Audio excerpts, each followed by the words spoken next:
Okay,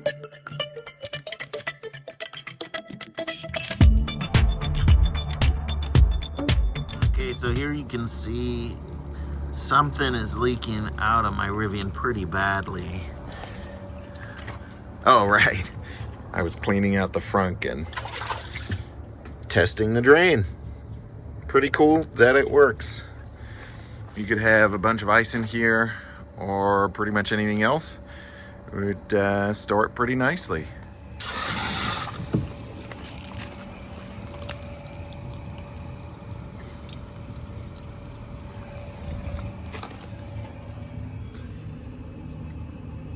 For anyone who's curious, I took our Rivian. I needed to clean out the trunk or frunk. I was prepping for some Halloween activities, and I thought, you know what? I'm gonna try hosing it out because it had some sand in the bottom. I keep beach toys in here instead of vacuuming it out.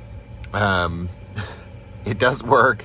Obviously, you can see it fills with water pretty quickly. The more water is in here, the faster the drain opens. It's just a rubber valve, so it doesn't drain super fast.